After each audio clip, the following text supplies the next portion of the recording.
Vasudeva. Om Namo Bhagavate Vasudevaya. Narayanam Namaskritya Naram Jaiva Narottamam Devim Saraswatim Vyasam Tato Jayamudire Naishtapraishu Bhadreshu Nityam Bhagavata Sevaya Bhagavati Uttam Shloke Bhaktir Bhavati Naishtiki. So I remember last time we had some discussion about bhakti, what is bhakti and what is punya. Should I jump to that or today go on with 5th chapter?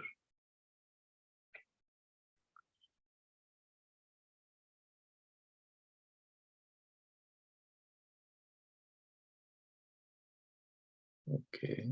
As you feel, Prabhuji, जैसा आपको ठीक लगता है आपको अगर chapter पहले करके बाद में डिस्कशन करनी है, it's okay with us. No, this time. Let me pick it up because we should have our doubts cleared.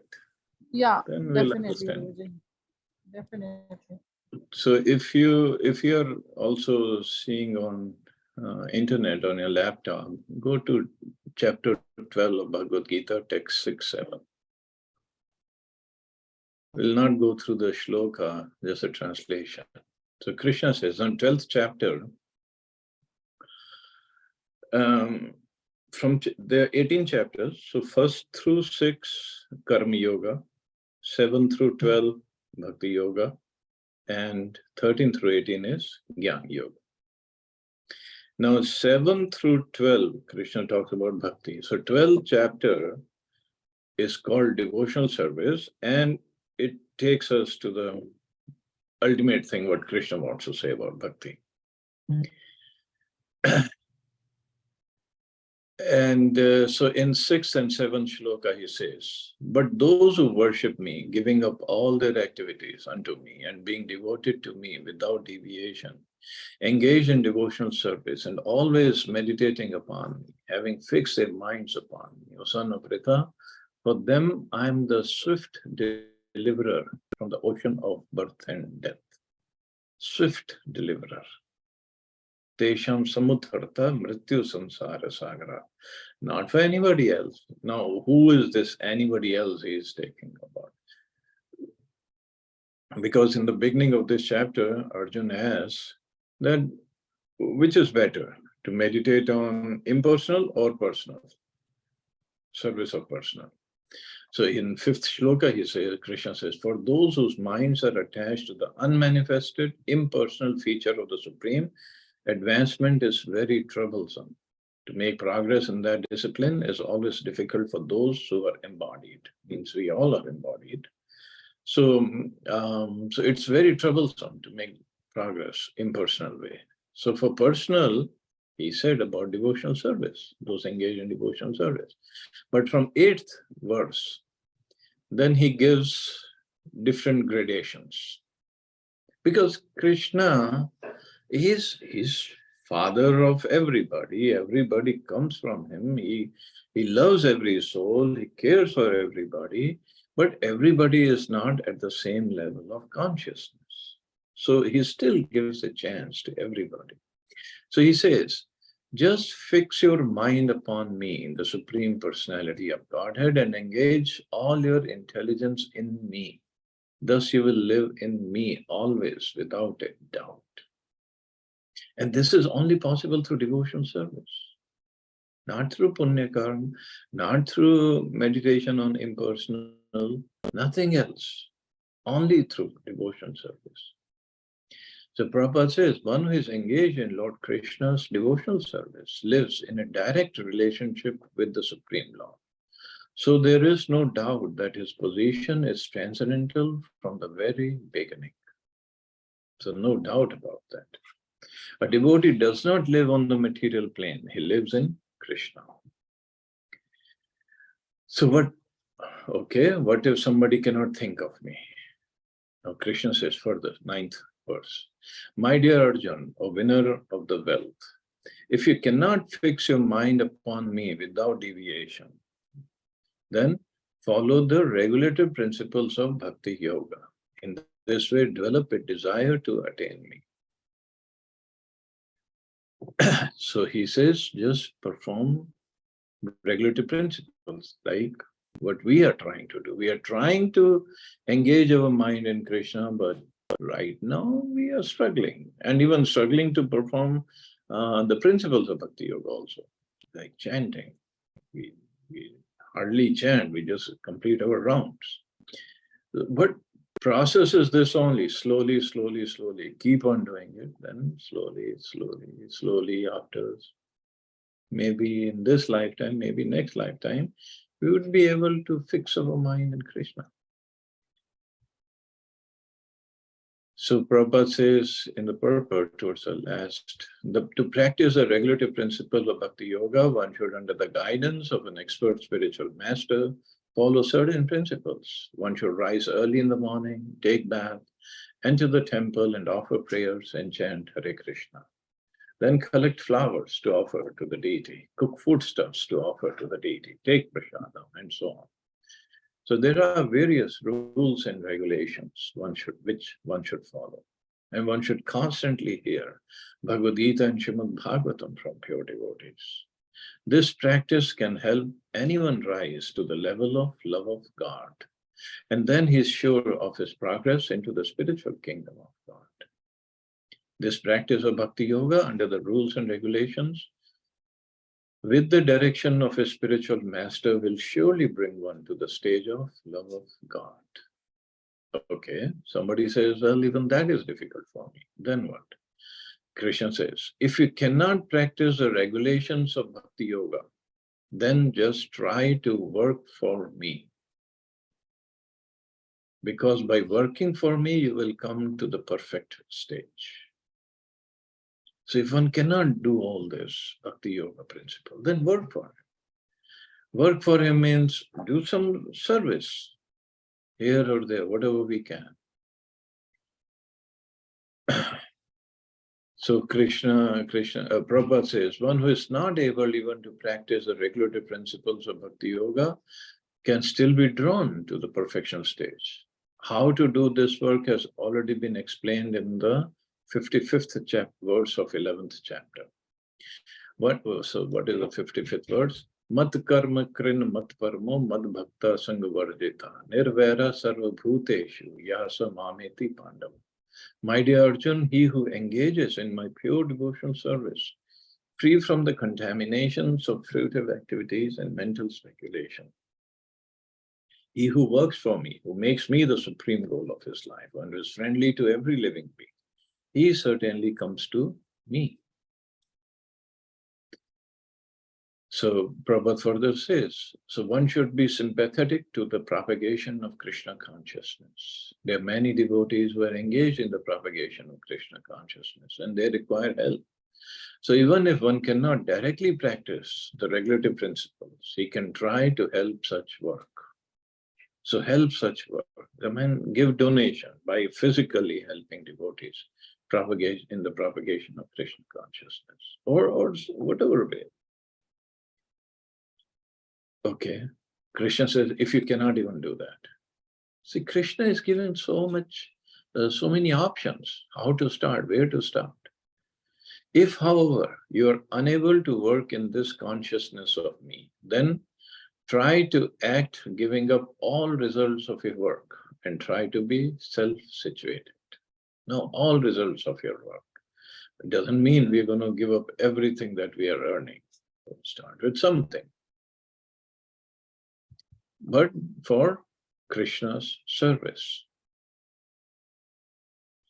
And then he further says, if you cannot do that, if you cannot take to this practice, then engage yourself in the cultivation of knowledge.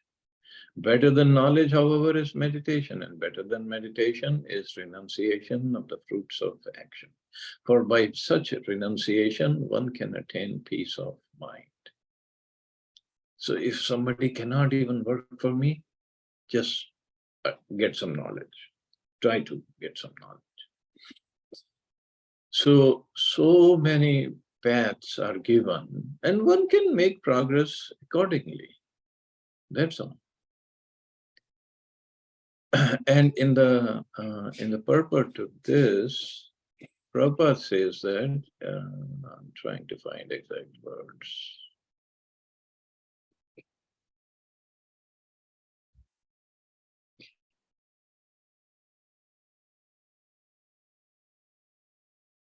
Or it was in the previous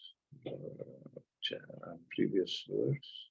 Oh yeah, in the previous verse, Prabhupada says, of course, Krishna consciousness is not dependent on any other experience because Krishna consciousness itself can purify one's mind. But if there are impediments to accepting Krishna consciousness, one may try to give up the results of his actions.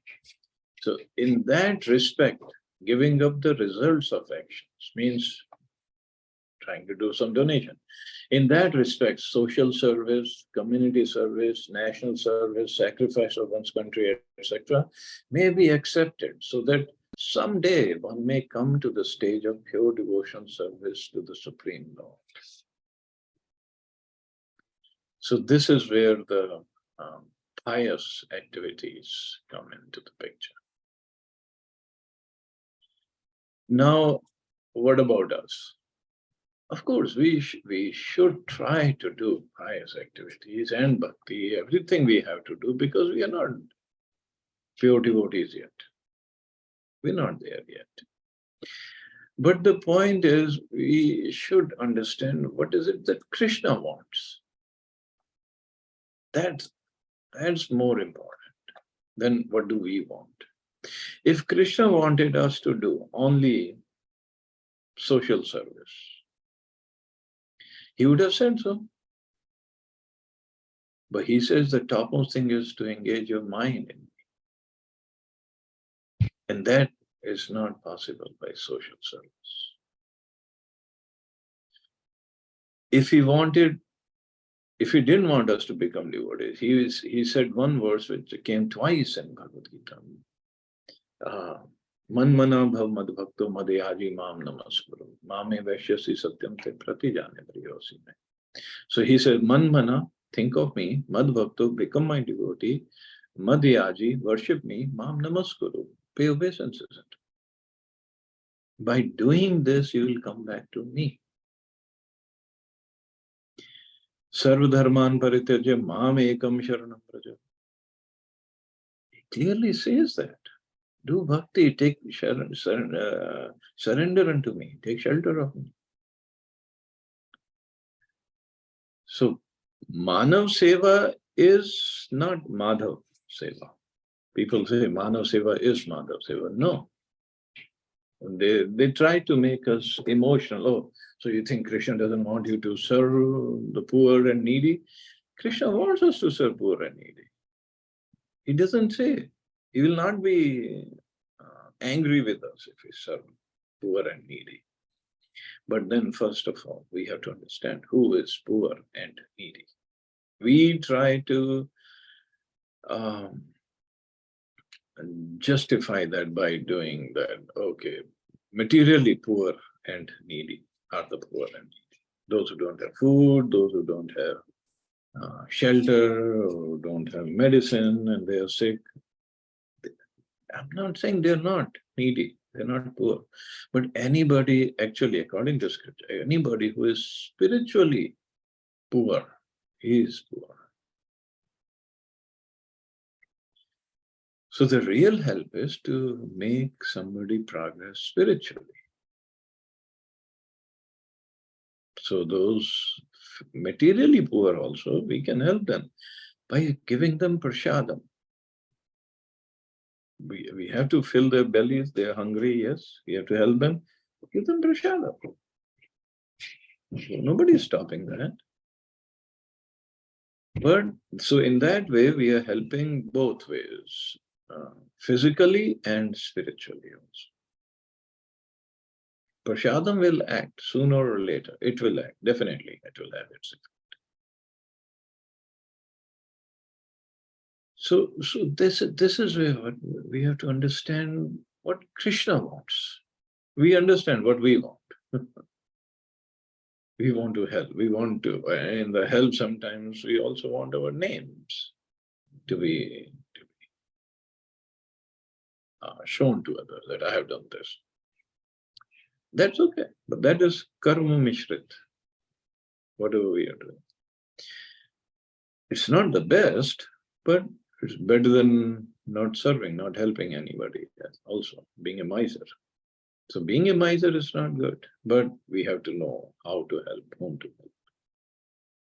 And that is only possible when we are spiritually advanced, and then we understand. Many times people, obviously people, always bring in different points and blame everybody. If for ISKCON, they blame, oh, why are you opening big temples? Why not feed poor and hungry? Well, by opening big temples, first of all, we are fulfilling Krishna's instructions. Worship me. And by opening big temples, we are actually gathering, making an army of devotees who can go out and serve, help others spiritually. We also help by feeding the hungry. But same people will not raise a voice, not even they say a word, when so much of money, so much of it is wasted in this, say, IPL tournament. It goes into thousands and thousands of crores. What good does it do to anybody? In the public wise, the players, yes, they'll make money, the owners will make money, but the public, how they are getting benefited?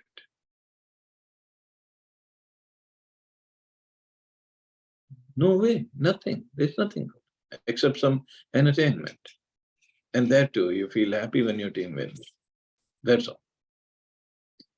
Besides that, there is no benefit, but thousands and thousands and thousands of crores of rupees are wasted. And this is just what we see on the screen, what goes behind the screen, so many things. There'll be gambling, there'll be parties where the liquor will be served. Who helps from that liquor serving? Only maybe the government, because they get some tax, and the distillery owners or the distributors. Anybody who is buying that liquor is not getting any benefit. But nobody will talk about it. They all talk about when we have Shivratri and bathing Shivlinga with milk, and not just Shivlinga, in Krishna's deities, we bathe them with milk. On Janmashtami or every day, the Utsamurti is getting bathed, and that Charnamrit comes out. And then they cry, oh, so much of milk is being wasted. Why don't you go in front of the liquor stores? Who gets benefited by drinking liquor? So why don't all these drunkards, they go and donate that money to help poor and needy? They will never do that. No attempt will be made for that. But only place they will come and cry is, oh, the milk is being wasted. No, milk is not being wasted. We are using the milk in the service of Lord Shiva, Lord Krishna, because everything comes from Krishna. And Lord Shiva, he is a husband of Mother Parvati or Durga. In material world, she is in charge of material world. If she is pleased, she can give billion times more milk.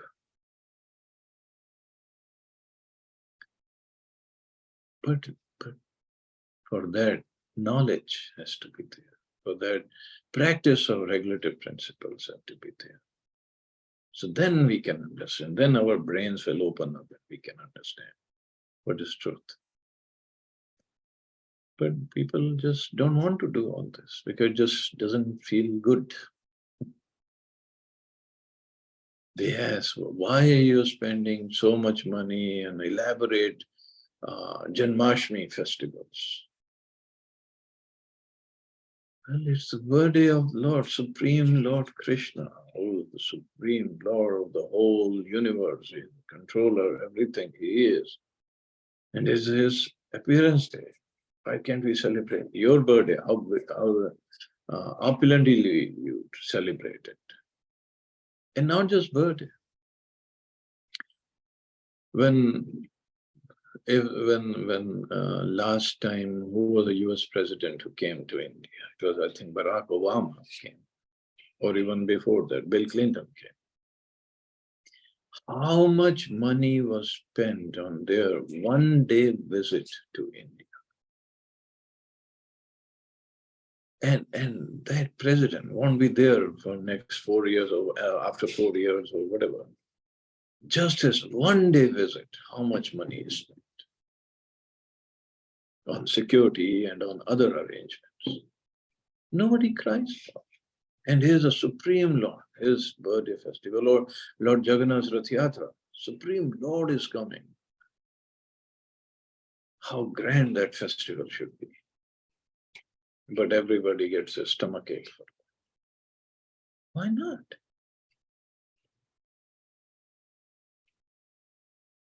Yeah, just because US president is coming and then we might get some business deals and some more money, and that's why we are there to spend to please him every way possible. But if the Lord is coming, if he is pleased, how much he can do?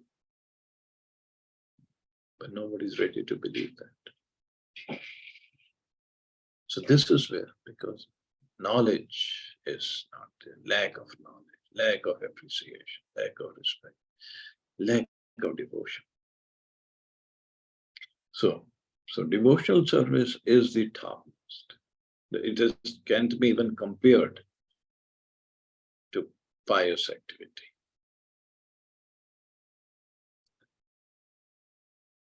So, but service to the society has to be done. Nobody is against that, but how to serve the society, that's where the difference is. Now, I hope it is clear.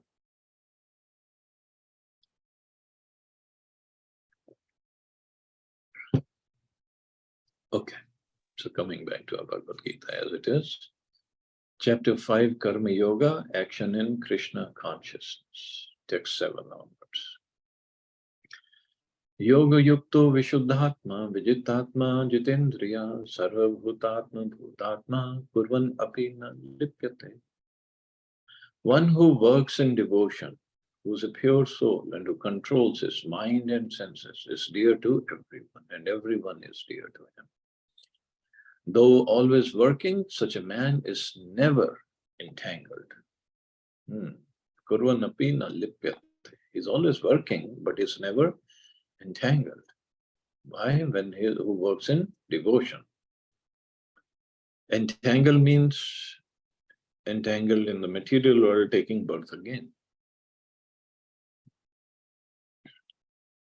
One who is on the path of liberation by Krishna consciousness is very dear to every living being, and every living being is dear to him.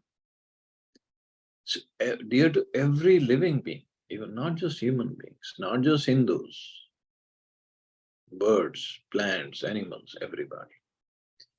This is due to his Krishna consciousness. Such a person cannot think of any living being as separate from Krishna, just as the leaves and branches of a tree are not separate from the tree. He knows very well that by pouring water on the root of the tree, the water will be distributed to all the leaves and branches. Or by supplying food to the stomach, the energy is automatically distributed throughout the body. Because one who works in Krishna consciousness is servant to all, he is very dear to everyone. So that is the right way of working in Krishna consciousness. He is dear to everyone, and everybody is dear to him. And because everyone is satisfied by his work, he is pure in consciousness. Because he is pure in consciousness, his mind is completely controlled. And because his mind is controlled, his senses are also controlled. Because his mind is always fixed on Krishna, there is no chance of his being deviated from Krishna. Very, very important instructions Prabhupada is giving. Because one who works in Krishna consciousness is servant to all. And because everyone is satisfied by his work, he is pure in consciousness. So pure in consciousness. I mean, he's not envious of anybody. He's not being an enemy of anybody. He's pure. He always wants to serve Krishna and Krishna's creation. Because he's pure in consciousness, his mind is completely controlled. So right now we have our problem. Mind is not in control, not at all in control. And because his mind is controlled, his senses are also controlled. Because his mind is always fixed on Krishna, there is no chance of his being deviated from Krishna. So this is the way, path.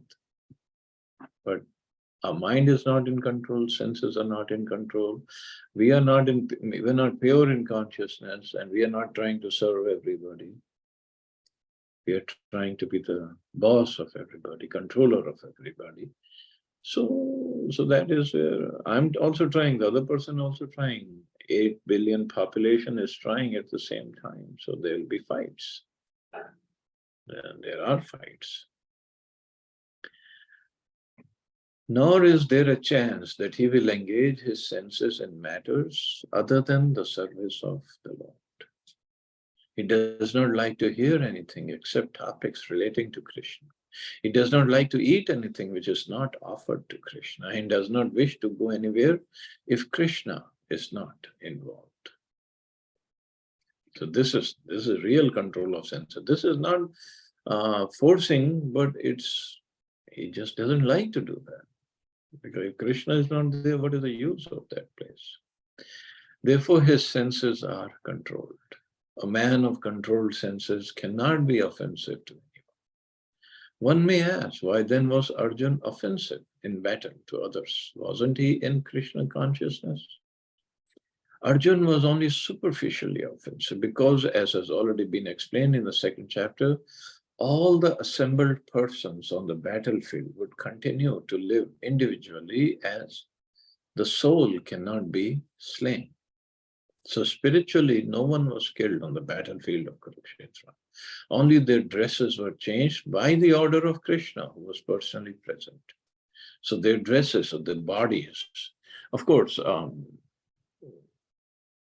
this is how Prabhupada is explaining through material point of view, but in second chapter, he also explained everybody who died in the battlefield of Kurukshetra, whether from Pandava's side or Kaurava's side, they all went back to the Vaikuntha world because they died in front of Krishna.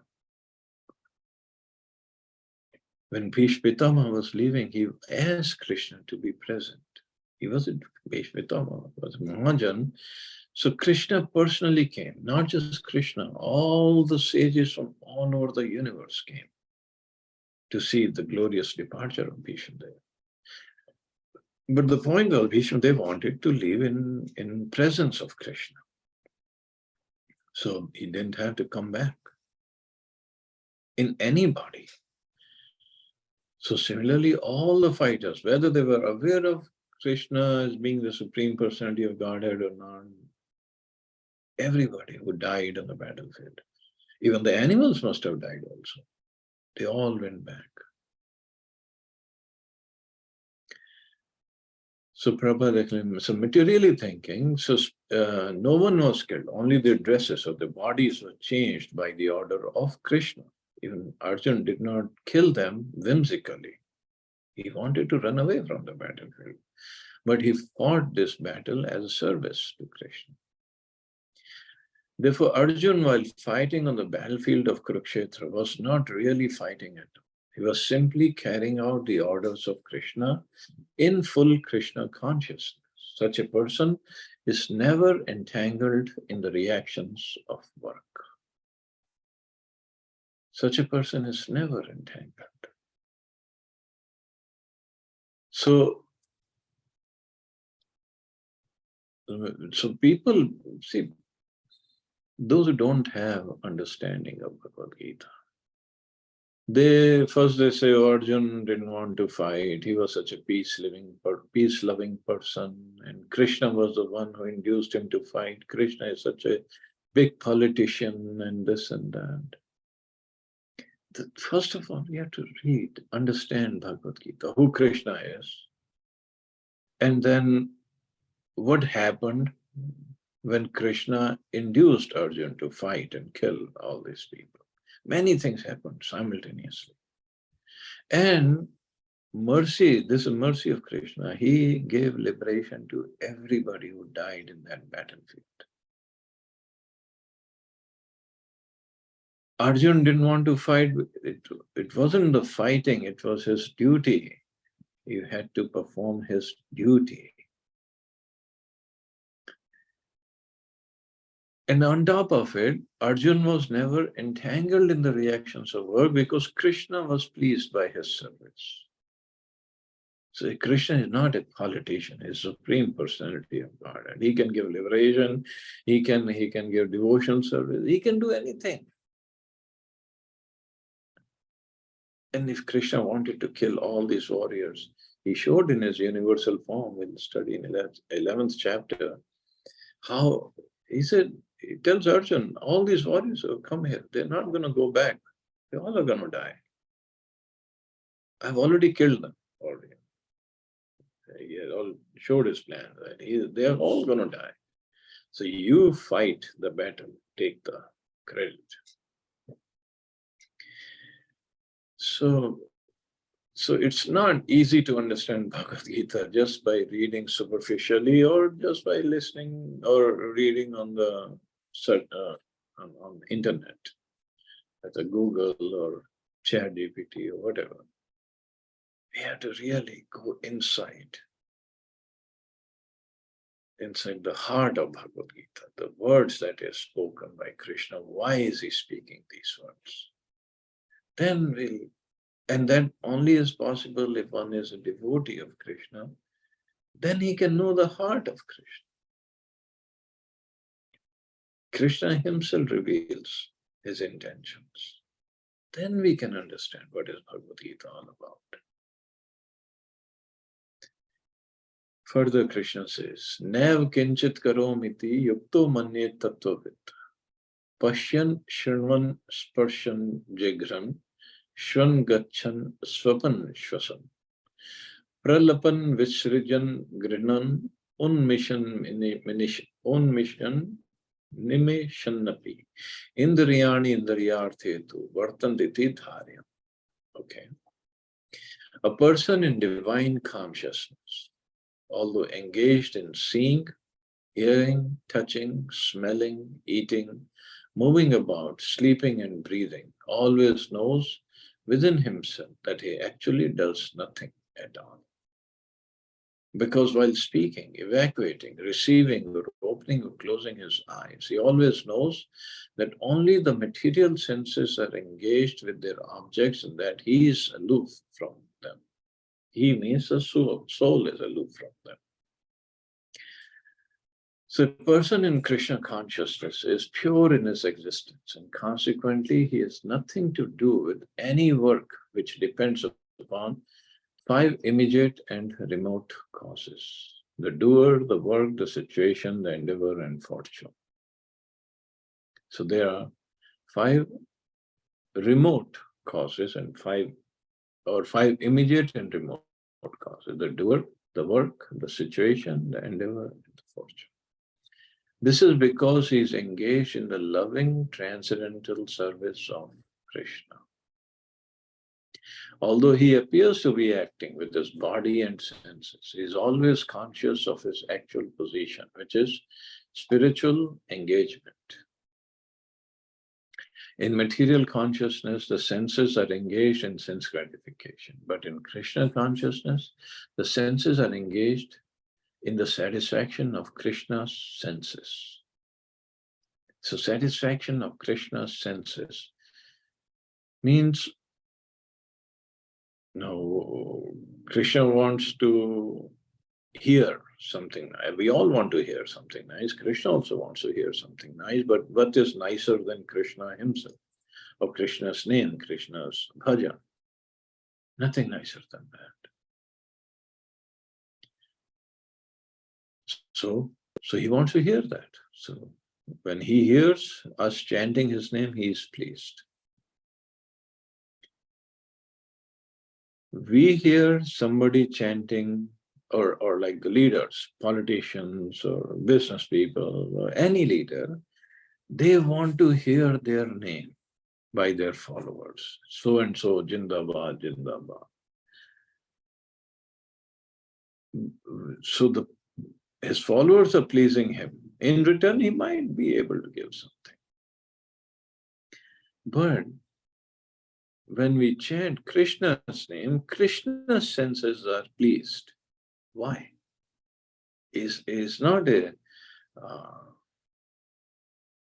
what is called that? Not a person who just likes to hear his name chanted by his followers. Because by chanting his name, Krishna knows the chanter is getting purified. Because there's power of his name. His name in the absolute world, non-different from Krishna himself.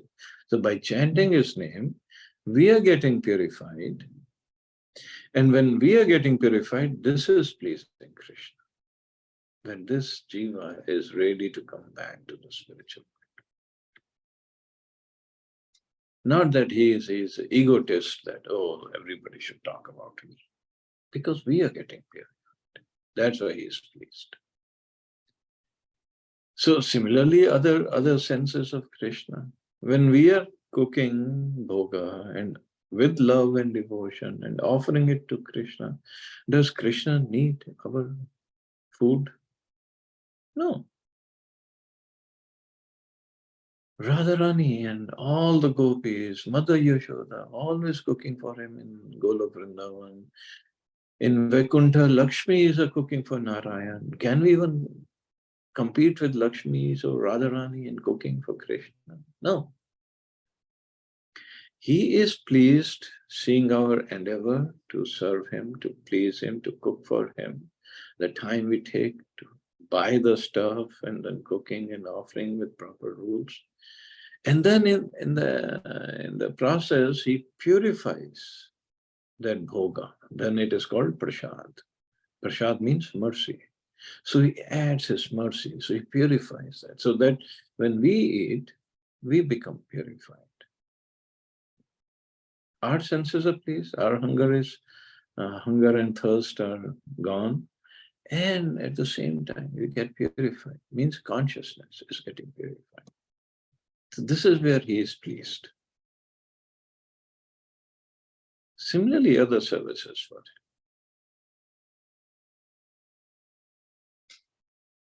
But these fine logic or fine subject matter one has to understand.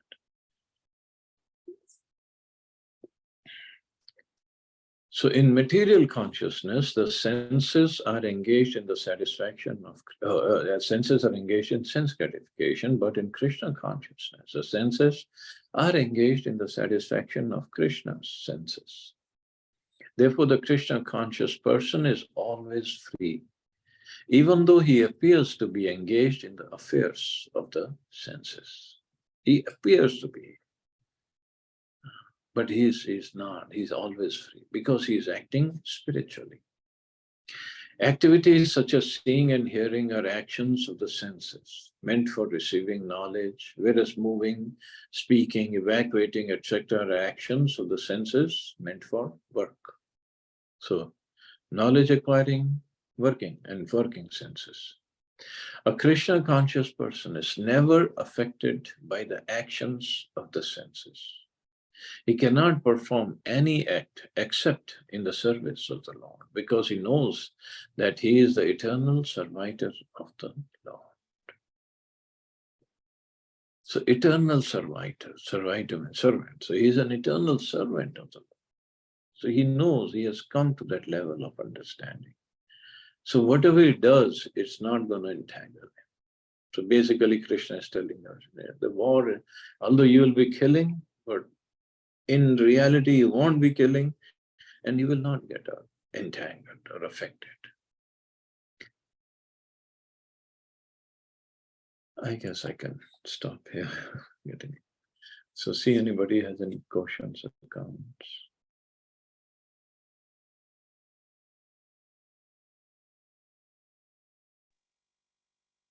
Nice class, Prabhuji. Thank you. Doubts are also clear, Prabhuji. Last class में जो हम लोग इतना discussion कर रहे थे, you know, pious activities and all that, this got clear. और ये चीज पहले सुनी है, पढ़ी भी है, like you know the first time when I attended the class, but कुछ भी ध्यान नहीं था. Now I was just recalling कि yes, ये तो पढ़ा हुआ है पहले से. So why we were discussing about this pious activities. Yeah, वही है, बार बार पढ़ना सुनना. प्रभुपाद की बुक्स में तो है ही है. Yeah. Thank you, Prabhuji. Really. चलो, thank you, Mata. Thank you, Prabhuji. Hare Krishna. Hare Jai Krishna. Srila Prabhupada. Hare Krishna. Hare Krishna. Thank you, Mata.